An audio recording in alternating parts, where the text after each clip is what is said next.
This forum, as we mentioned, is not just a conference, it's a platform for ideas, a marketplace for innovation, and above all, a gathering of conscience where we explore how Islamic economic principles can offer not only profitability but purpose, and not only returns but responsibility. Ladies and gentlemen, the Minister of Treasury and Finance of the Republic of Turkey, His Excellency Mehmet Şimşek, has arrived.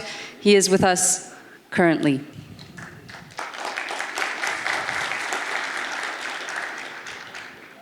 Dear guests, I would now like to invite the President of the Investment and Finance Office of the Republic of Turkey, His Excellency Mr. Ahmed Burak Dağlıoğlu, to the stage to deliver his keynote speech.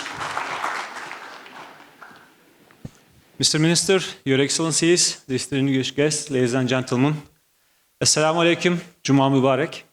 And I would like to welcome you all to Istanbul on behalf of my institution. It's a pleasure for me to join you at the second Global Islamic Economy Summit. We are thankful to our stakeholders for this great event. Firstly, Al-Baraka Forum and Turkey Wealth Fund, Istanbul Finance Center, Ibn Haldun University, and Islamic Cooperation Youth Forum. We are grateful to host of the event, Halkbank, and all sponsors who contributed to the realization of this event. I want to start by underscoring that the updated mandate of the Investment and Finance Office of the Presidency of the Republic of Turkey. Finance Office has merged with Investment Office by a presidential decree recently. We are carrying on mandates of developing strategies in participation finance and monitoring the implementation of these strategies before public institutions and organizations. It is also our duty to increase cooperation and secure effective coordination among domestic and foreign stakeholders of participation finance. I believe that the expanded responsibilities of the office, combined with its 20 years of legacy in promoting Turkey's investment landscape to global business community, will be a landmark in further development of participation finance in Turkey. Indeed, Turkey has recently made significant strides in developing participation finance, especially with the propelling synergy of the Istanbul Financial Center. In fulfilling our duties, we aim to push the culmination of past efforts forward through four main areas of focus, namely strategy development, project development, effective coordination, and internationalization. Regarding our first area of focus, strategy development activities, we will have completed a number of ongoing action items in participation finance strategy documents, which cover 2022 to 2025. Furthermore, we plan to launch a new participation finance strategy document by the last quarter of this year.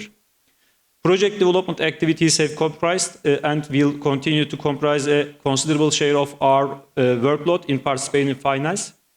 We aim to finalize our ongoing projects as Hajj Fund, Sharia screening mechanism, and integrating halal value chain with participation finance.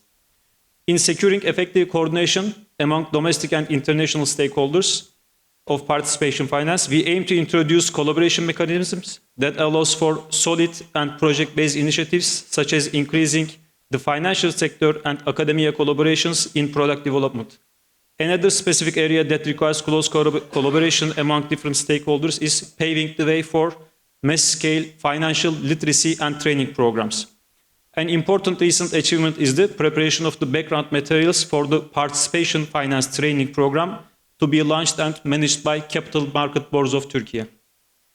Reflecting our strong muscles in reaching to a wide-ranging international investor base, we plan to work hard to directly communicate with the prospective financial investors in attracting them to partake in the exciting journey of participation finance in Istanbul as part of our internationalization activities. Indeed, Istanbul Financial Center is a key propulsive force in our activities in internationalization of the participation finance. In addition, we plan to harness the substantial collaboration opportunities in several key regions and countries, including Middle East, North and Eastern Western Africa, Southeast Asia, and Central Asia. Before ending my remarks, I would like to highlight that Turkey has already put forward a vision of becoming the nexus of the world regarding global Islamic finance with the Istanbul Financial Center. The Investment and Finance Office of the President of Turkey will continue to duly perform its duties in order to push the boundaries of participation finance both in Turkey and abroad. Ladies and gentlemen, next week is Eid, and I would like to say Eid al-Adha Mubarak, and thanks for your participation to this summit.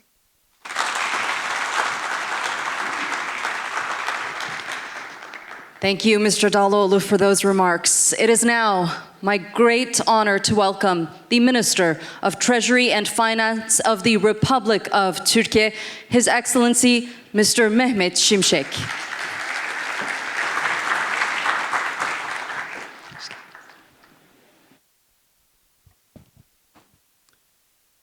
Assalamu alaikum. Distinguished guests, ladies and gentlemen, members of media, I'm delighted to be with you today and very grateful for this opportunity. I'd like to congratulate Al-Baraka for putting together such a conference, and the second one. Today, of course, we're going to talk about Islamic finance, but I think we need to also set the stage in terms of which sort of environment we are operating, in terms of global big picture. Policy uncertainty has never been so high. And here I'm not just talking about trade policy, which is clearly off the charts in terms of uncertainty. I think the world is faced with significant headwinds. Now, this may sound pretty negative, but actually all challenges also contain opportunities if you're well positioned, if you can understand them, if you can address them. And today, that's why I'd like to start off with some of the global headwinds and what it means in terms of deploying Islamic finance and addressing some of these vulnerabilities. So we are at the world's VUCA moment. VUCA is a military acronym used in the United States. It's essentially to do with volatility, uncertainty, complexity, and ambiguity. And we have, been going through VUCA moment for a while. And as I said, it's not limited to the trade policy. Why? Very simple. There is a geostrategic competition between the United States and China, and that's leading to significant dislocations in trade fragmentation. That on its own is an important subject in the sense that trade historically has been one of the engines of growth and is currently sputtering. It's no longer functioning the way it should. But also the world is faced with high global indebtedness. And we know that high leverage tends to be associated with macro-financial instability. And of course, we're also, on the verge of AI revolution, whether we're talking about artificial general intelligence or whether we're talking about artificial superintelligence, but it is within sight. And that, means immense potential in terms of productivity. But we know that it's not going to be equally available to everyone. So we're talking about potential deterioration in equality globally, equal opportunities. So inequalities, again, are a source of tension going forward. Climate is another major issue. And of course, we also have hot conflicts, geopolitical tensions and, wars that are still going on. So, to keep it short, the world is faced with significant challenges. And the way some big players are dealing with it doesn't really help. So how does Islamic finance provide a way out. I think that's how we should be talking about, because growth is going to be scarce. Growth is already down from relatively high levels of pre-global financial crisis of 2008, 2009, but with trade, fragmentation that we are faced, chances are growth is likely to be sub 3% on a more structural basis, considering the type of headwinds. So how can we develop an alternative approach to creating shared prosperity? And that's where Islamic finance comes in. Some of the features of Islamic finance provide hope, because clearly when you are sharing risks, when it's asset-based financing, it means more resilience rather than just leverage, the traditional leverage, because traditional leverage, in particular household leverage, tends to be associated, as I said, with financial instability, crisis. Now, sustainability is at the heart of Islamic finance. It is, because it encourages equity participation. And so, inclusiveness, again, is what Islam is about. And here we're talking about, social inclusion, financial inclusion for everyone. So that's why Islamic finance, considering the type of challenges we face, could actually provide us with instruments, but also a path towards better, more stable, shared prosperity. So that's really my message. That's the core message. Now, when we look at Islamic finance, I'm sure previous speakers might have covered all these grounds, but let me just set the scene. There has been rapid development in Islamic finance in terms of assets, in terms of market share. But let's face it, market share, it's barely above 1% of global financial, assets, only 1%. So really, even if we truly believe that this is the best way out for the world, it's so tiny that we cannot really yet bank on this. But that doesn't mean that we shouldn't invest in developing it. So that's my second message. So the second message is we should. But to get there, we need to understand what's holding us back. Clearly, we have limited global reach. The term Islamic finance, doesn't really attract much attention other than small circles. There is low global visibility. Admittedly, key players are not investing enough in product innovation. It's true. That's true for Turkey, I can tell you that.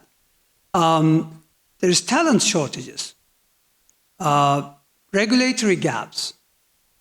I know there's been improvement in regulations and standards, but there are still gaps. So if we know what's holding us back, and that's part of the list at least, then we can address this. When it comes to Turkey's experience, while we were kind of like relatively late coming in type stuff, in 1980s we began this journey. Then, emergence of financial institutions was back in 80s, but it took a long time to actually provide a much broader framework and ecosystem for, Islamic finance. So I'm not going to go through, I'm sure many people have covered all these grounds, but bottom line is, as of today, we've made significant progress, and that is reflected in the ecosystem. Today, we've got a number of Islamic banks, 9 of them. And again, as a percent of Turkish banking market, is pretty decent, but there's a long way to go. Capital markets is under development in terms of Islamic financial instruments. And insurance, again, we've done everything to get this sector to focus on those products. So this is a summary. Again, it might have been mentioned previously. 8.3% of total assets of banking sector are in the form of Islamic participation banks. Participation banks make up less than 10%, whichever metric you look at it. But we're really encouraging development. The scale is still small. I think that's one of the biggest issues. We need a bigger scale. Scale really matters. In terms of capital markets, 12% of total issuance is dominated by Treasury, of course. But it's okay. Treasury is investing in sukuk, in domestic and international, capital market. Insurance, again, is relatively new and developing 5.5%. Turkey's ranking in Islamic Finance Development Index, we finally made it to the top 10. This is great news. It covers all the key, factors. So we are the 10th relatively developed market out of 136 markets that were covered. As I said, Treasury is prioritizing and investing in both domestic and international markets in terms of issuance. So when you look at, percent share of domestic financing, over 10% comes from, 10 to 18% comes through domestic certificates that we issue. And also sukuk issuance externally, again, is as high as almost 1/5 recently. So relatively, Treasury market is relatively more advanced. We do have a strategy for this market, for the participation finance or Islamic finance. The key priorities for us is institutional transformation, more supportive frameworks, legal, etc. Establish a more holistic fiqh, governance, human capital aspects, as well as awareness, trust, and financial literacy. So there's really investment across the board, and the strategy through 2025 identify, based on what is missing, I think we have a decent strategy, but of course execution is key. One of the issues that we're working on right now is to push through a draft Islamic finance law through the parliament. We're working with participants, of course, with stakeholders. There were issues that they didn't like, was taken out, because we don't want to do something that the sector doesn't think it will help. We want to work with the sector to make sure that it helps them. And so, again, I'm not going to go through details, but it is hopefully should help. We are at the heart of Istanbul Financial Center. So if I may, I'd like to briefly tell you a little bit about that as well. One of the key priorities of my government is to deepen capital markets. There is heavy reliance on banking sector.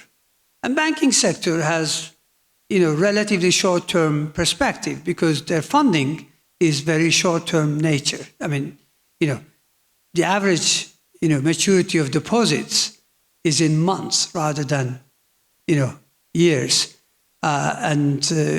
International, markets provide a bit more duration, but still, banking sector is largely relies on short-term funding. And that is reflected in their ability to finance projects, development, long-term projects. That's why development of capital markets is key. And as I said, one of the priority here is to, get Istanbul to become a major regional financial hub. And that's why, under the leadership of President Erdogan, there's been a huge investment in physical financial center, but it's not just that. We've also invested in regulatory ecosystem, in human capital, in transport infrastructure across the board. So it's not just a physical, financial center. So clearly, there are incentives for those who operate in Istanbul Financial Center. First of all, there's 100% corporate tax exemption if you export services, financial services. Clearly, this is important. There are also exemptions from all sorts of other duties and taxes. So this is an attractive place to be based, to be doing business. Again, I can go on. I mean, there's a long list of the exemptions, but I can tell you that if you are operating out of Turkey, this is probably the best place to be because it provides with huge incentives and that should make you competitive. We're also trying to help attract corporate, global talent to Istanbul in this sector. Remember, one of the key issues that were holding Islamic finance back was global talent. And so, again, there are tax breaks for employees, which, again, should hopefully make Istanbul Financial Center an attractive place to work. That's my presentation. To wrap things up, we believe that for sustainable development, for a truly shared prosperity, Islamic finance has a huge role to play. While it may still be relatively small in global picture, we believe that these type of conferences, brainstorming sessions will help because we have seen the rapid development, from almost nowhere, accounting for just over 1% of global financial system. And therefore, we can leapfrog if each and every country looks at what's holding us back globally and locally and address those, deficiencies or whatever missing links, then I think we can jump from 1% to 2 much faster, to 5 much faster. And that's really our wish and our hope.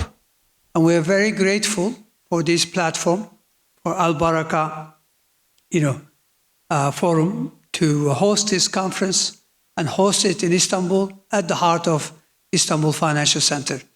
Once again, thank you and wishing you a productive conference.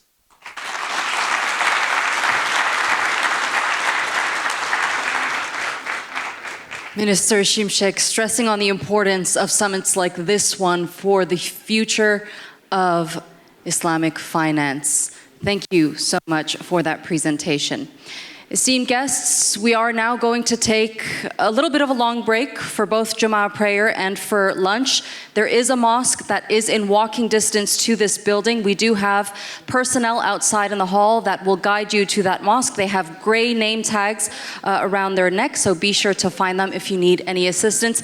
Thank you all for your contributions and for joining us here today. Our program will continue where it left off at 3 p.m. Thank you very much.